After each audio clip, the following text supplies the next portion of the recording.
ಶೈಕ್ಷಣಿಕ ನಾಡು ಹಾಗೂ ಕಲ್ಪತರುಬೀಡು ಎಂದು ಹೆಸರಾದ ತುಮಕೂರು ಅನೇಕ ದೇವಾಲಯಗಳನ್ನು ತನ್ನ ಮಡಿಲಲ್ಲಿ ಇಟ್ಟುಕೊಂಡಿದೆ. ಈ ಸುಂದರವಾದ ಪ್ರಕೃತಿ ಸೌಂದರ್ಯದ ನಡುವೆ ಪುರಾತನ ಹಾಗೂ ಪ್ರವಾಸಿಗರನ್ನು ಸೆಳೆಯುವ ಸಾಕಷ್ಟು ದೇವಾಲಯ, ಪ್ರವಾಸಿ ತಾಣಗಳಿವೆ. ಅದರಂತೆ ಹಚ್ಚ ಹಸಿರಿನ ಮಡಿಲಲ್ಲಿರುವ ಚಿಕ್ಕ ದೇವಾಲಯವೇ ಕೈದಾಳ ಶ್ರೀ ಚೆನ್ನಕೇಶವ ದೇಗುಲ. ನಮಸ್ಕಾರ ಸ್ನೇಹಿತರೆ, ಇವತ್ತಿನ ವಿಡಿಯೋದಲ್ಲಿ ತುಮಕೂರಿನಿಂದ 9 ಕಿಲೋಮೀಟರ್ ದೂರದಲ್ಲಿರುವ ಈ ದೇಗುಲ ಜಕಣಾಚಾರ್ಯವರ ಕೆತ್ತನೆಯಿಂದ ನಿರ್ಮಾಣಗೊಂಡಿದೆ. ಹಾಗಾದರೆ ಬನ್ನಿ, ಕೈದಾಳ ಚೆನ್ನಕೇಶವ ದೇವಾಲಯದ ಮಹತ್ವವನ್ನು ತಿಳಿದುಕೊಳ್ಳೋಣ. ಸ್ನೇಹಿತರೆ, ಇದನ್ನು ಮೊದಲು ಕಿರಾತಿಕಾಪುರ, ಕಿರಾದಿನಗರ, ಕ್ರೀಡಿಕಾಪುರ ಅಂತಾನು ಕರಿತಾ ಇದ್ರು. ನಂತರ ಕಿರಿದಾನ ನಗರಿಯನ್ನು ಕೈದಾಳ ಎಂಬ ಹೆಸರಿನಿಂದ ಕರೆಯಲಾಯಿತು ಎಂಬ ಪ್ರತೀತಿಯೂ ಇದೆ. ಜಿಲ್ಲೆಯಲ್ಲಿನ ಕೈದಾಳ ಹೊಯ್ಸಳ ಶೈಲಿಯ ದೇವಸ್ಥಾನಗಳ ಪಟ್ಟಿಗೆ ಸೇರುವ ದೇಗುಲವಾಗಿದೆ. ಕೈದಾಳದ ಶ್ರೀ ಚೆನ್ನಕೇಶವ ದೇಗುಲ ಸುಮಾರು 1150 ವರ್ಷಗಳ ಇತಿಹಾಸವನ್ನು ಹೊಂದಿದೆ. ಚೆನ್ನಕೇಶವ ದೇಗುಲ ದ್ರಾವಿಡ ಹಾಗೂ ಹೊಯ್ಸಳ ಶೈಲಿಯಲ್ಲಿ ನಿರ್ಮಾಣವಾಗಿದೆ. ಇದು ಒಂದು ಪುಣ್ಯಕ್ಷೇತ್ರ. ಇಲ್ಲಿನ ಚೆನ್ನಕೇಶವ ದೇವಸ್ಥಾನ ಉತ್ಕೃಷ್ಟ ಮಟ್ಟದ ಕಲಾ ವೈಭವ ಹೊಂದಿರುವ ವಿಶೇಷ ದೇವಸ್ಥಾನ. ಕೈದಾಳದಲ್ಲಿರುವ ಚೆನ್ನಕೇಶವ ದೇವಸ್ಥಾನ ಅಮರಶಿಲ್ಪಿ ಜಕಣಾಚಾರಿ ನಿರ್ಮಿಸಿದ ಕೊನೆಯ ದೇವಸ್ಥಾನ ಎಂಬ ಹೆಗ್ಗಳಿಕೆಗೆ ಪಾತ್ರವಾಗಿದೆ. ಸ್ನೇಹಿತರೆ, ಹೆಸರೇ ಹೇಳುವಂತೆ ಚೆನ್ನಕೇಶವ ಹಾಗೂ ಗಂಗಾಧರೇಶ್ವರ ಮೂರ್ತಿಯನ್ನು ಇಲ್ಲಿ ಪೂಜಿಸಲಾಗುತ್ತದೆ. 12ನೇ ಶತಮಾನಕ್ಕೆ ಸಂಬಂಧಿಸಿದ ಕೆಲವು ವಿಚಾರಗಳನ್ನು ವಿಶೇಷ ಕಲ್ಲಿನ ಮೇಲೆ ಶಾಸನ ಕೊರೆದಿರುವುದನ್ನು ಕಾಣಬಹುದು. ಇತರ ದೇವಾಲಯಕ್ಕಿಂತ ಸ್ವಲ್ಪ ಭಿನ್ನವಾದ ಶೈಲಿಯಲ್ಲಿ ಉತ್ತಮ ಕೆತ್ತನೆಯ ಶೈಲಿಗೆ ಕನ್ನಡಿ ಹಿಡಿಯುತ್ತದೆ. ಈ ದೇವಾಲಯವನ್ನು ಹೊರಗಡೆಯಿಂದ ನೋಡಿದರೆ ಕೋಟೆಯಂತೆ ಕಾಣುತ್ತದೆ. ಒಳಗಡೆ ಒಂದು ವಿಶಾಲವಾದ ಮಂಟಪ ಇದೆ. ಇಲ್ಲಿರುವ ಕಂಬಗಳನ್ನು ಸೂಕ್ಷ್ಮ ಬಗೆಯ ಕೆತ್ತನೆಯಿಂದ ಸಿಂಗರಿಸಲಾಗಿದೆ.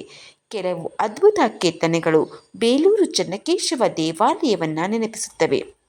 ಸ್ನೇಹಿತರೆ, ಇತಿಹಾಸದ ಪ್ರಕಾರ ಜಕಣಾಚಾರಿಯ ಹುಟ್ಟೂರು ಕೈದಾಳ. ಜಕಣಾಚಾರಿ ಕೆತ್ತಿದ ಬೇಲೂರು ಚೆನ್ನಕೇಶವ ಮೂರ್ತಿಯಲ್ಲಿ ದೋಷವಿದೆ ಎಂಬ ಮಾತುಗಳು ಕೇಳಿಬಂದಾಗ ಬೇಸರಗೊಂಡ ಜಕಣಾಚಾರಿ ತನ್ನ ಕೈಯನ್ನು ಕತ್ತರಿಸಿಕೊಳ್ಳುತ್ತಾರೆ. ದೇವರ ಅನುಗ್ರಹದಂತೆ ತನ್ನ ಹುಟ್ಟೂರಿನಲ್ಲಿ ಮತ್ತೊಂದು ದೇವಸ್ಥಾನವನ್ನು ನಿರ್ಮಿಸುತ್ತಾರೆ. ಆಗ ಪುನಃ ತನ್ನ ಕೈಯನ್ನು ಮರಳಿ ಪಡಿತಾರೆ ಅಂತ ಇತಿಹಾಸ ಹೇಳುತ್ತದೆ. ಅದಕ್ಕಾಗಿಯೇ ಕ್ರೀಡಿಕಾಪುರ ಎಂಬ ಹೆಸರು ಹೋಗಿ ಕೈದಾಳ ಎನ್ನುವ ಹೆಸರು ಬಂತು. ಇಲ್ಲಿನ ಗರ್ಭಗುಡಿಯಲ್ಲಿರುವ 6 ಅಡಿ ಎತ್ತರದ ಚೆನ್ನಕೇಶವ ಮೂರ್ತಿ ಪಶ್ಚಿಮ ಮುಖವಾಗಿರುವುದು ವಿಶೇಷ. ಇಲ್ಲಿಗೆ ಬರುವ ಪ್ರವಾಸಿಗರನ್ನು ಕಪ್ಪು ಕಲ್ಲಿನ ಸುಂದರ ಚೆನ್ನಕೇಶವನ ವಿಗ್ರಹ ಆಕರ್ಷಿಸುತ್ತಿದೆ. ಸುಂದರವಾದ ಪ್ರಕೃತಿ ಸೌಂದರ್ಯದ ಮಡಿಲಲ್ಲಿರುವ ಕೈದಾಳ ಚೆನ್ನಕೇಶವ ದೇಗುಲ ತುಮಕೂರಿನಿಂದ ಸುಮಾರು 9 ಕಿಲೋಮೀಟರ್ ದೂರದಲ್ಲಿದೆ. ಬೆಂಗಳೂರಿನಿಂದ 71 ಕಿಲೋಮೀಟರ್ ಅಂತರದಲ್ಲಿರುವ ತುಮಕೂರಿಗೆ ಸಾಕಷ್ಟು ಬಸ್, ರೈಲುಗಳ ವ್ಯವಸ್ಥೆ ಇದೆ.